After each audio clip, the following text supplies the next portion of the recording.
नमस्कार। ज्योतिष कलश परिवार में आप सभी का हार्दिक स्वागत है, अभिनंदन है।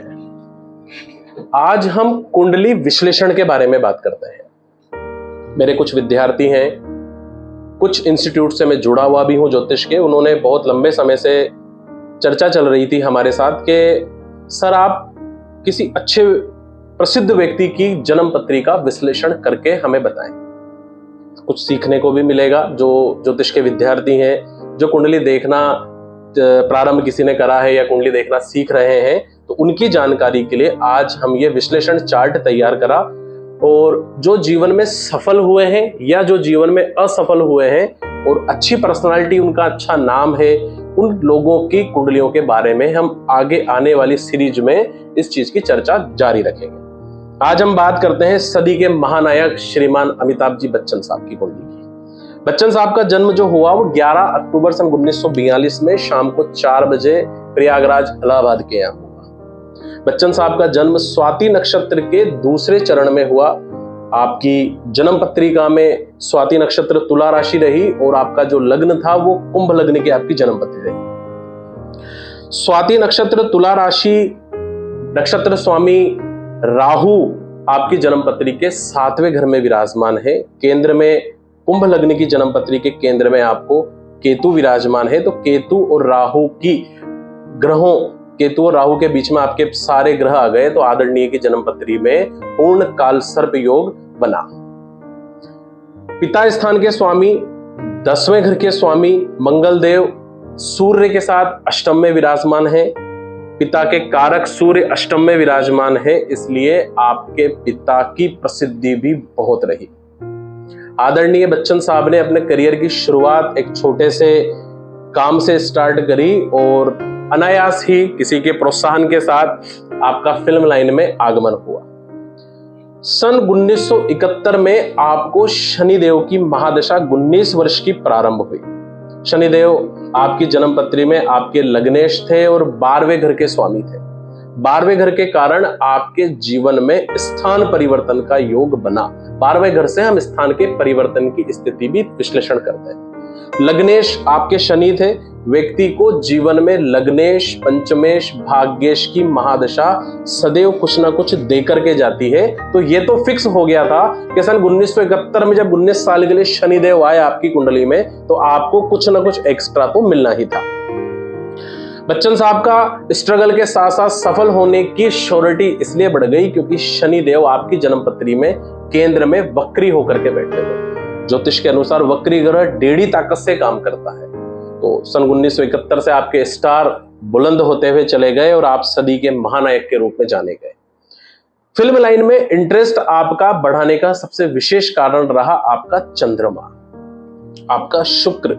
आपकी जन्म पत्री में शुक्र 8वें घर में नीच राशि करके होके बैठे, लेकिन उच्च के बुध के कारण आपको नीच भंग राज योग की चीज मिल गई।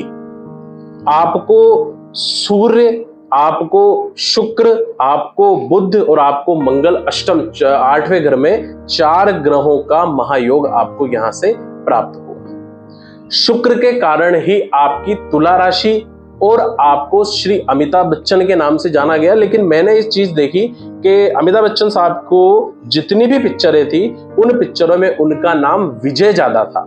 विजय से अगर हम देखें तो वृषभ राशि बनती है, स्वामी वही शुक्र ही आते हैं। शनि ने आपको प्रसिद्धि दी, आपको आगे बढ़ाने का काम किया और उसमें इस नीच के शुक्र ने जो उच्च का फल दिया, तो आपको ये शुक्र का नाम, ये शुक्र की राशि बहुत ज्यादा फली। घटना की आगे की बात करें तो जब आपकी जन्म पत्री में शनि की महादशा चल रही थी, जब शनि की महादशा में मंगल की अंतर्दशा आई, तब आपके ऊपर अनावश्यक कष्ट कहें, मृत्युतुल्य कष्ट कहें, ये आने की संभावना बहुत ज्यादा बढ़ गई थी। मेरे जो विद्यार्थी हैं, पढ़ने वाले, वो इस चीज को देखें। यदि किसी की जन्म पत्रिका में मंगल अष्टम में विराजमान है, मंगल 8वें घर में विराजमान है, मंगल 11वें घर में विराजमान है, मंगल 12वें घर में विराजमान है, तो व्यक्ति को मृत्यु तुल्य कष्ट आने की संभावना बनती है। रोग स्थान का कारक केंद्र में उसकी महादशा और मंगल की अंतर्दशा मतलब रोग से मृत्यु होने की संभावना का योग बनाती है। विद्यार्थी गौर करें, मैं दोबारा बोलता हूं, रोग के कारक शनि उनकी महादशा, मंगल मृत्यु के कारक अष्टम में चले गए तो रोग से मृत्यु होने की संभावना ज्यादा बनी बच्चन साहब के जीवन में। लेकिन मंगल सूर्य के कारण अपने प्रभाव को ज्यादा नहीं दिखा सका, उच्च के शुक्र उच्च के बुध के कारण मंगल अपना प्रभाव नहीं दिखा सका, इसलिए मृत्यु तुल्य कष्ट तो आए लेकिन आपकी आयु भी बढ़ती चली गई। आगे की बात करते हैं। शनि की महादशा जब आप सन 1971 से 19 साल की रही, सन 1990 में जब शनि अपनी महादशा से हटे और जब बुध अपनी महादशा में आए तो शनि के साथ साथ बुध ने भी आपको बहुत ख्याति दी, क्योंकि उच्च राशि के विराजमान है।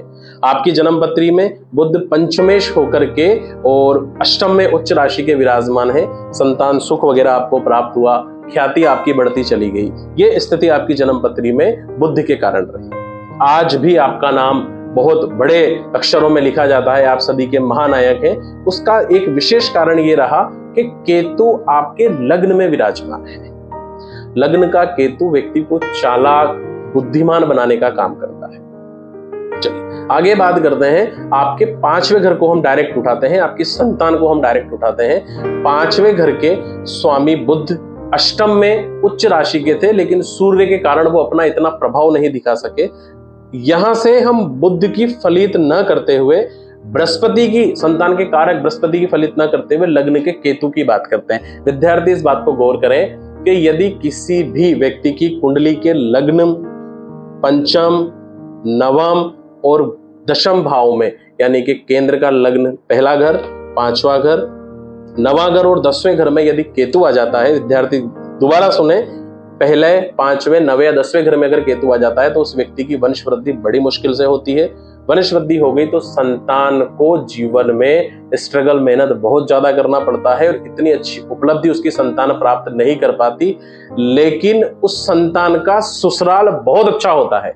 ऐश्वर्या राय को देख लीजिए आप, ऐश्वर्या राय बिल्कुल विश्व सुंदरी के साथ बच्चन साहब के बालक की शादी हुई और इसका कारण भी उनका ही केतु रहा। बच्चन साहब की संतान इतना अच्छा नाम नहीं कमा पाई। बच्चन साहब के बालक जो हैं अपने अभिषेक जी, वो इतना अच्छा ख्याति नहीं प्राप्त कर पाए। ये रिलेटेड जो है मेरी ज्योतिष के हिसाब से ये केतु से रिलेटेड है। चलिए आगे की बात करते हैं हम। जन्म पत्रिका में आने वाले समय में बच्चन साहब को और भी उपलब्धियां मिलने की संभावना बन रही है।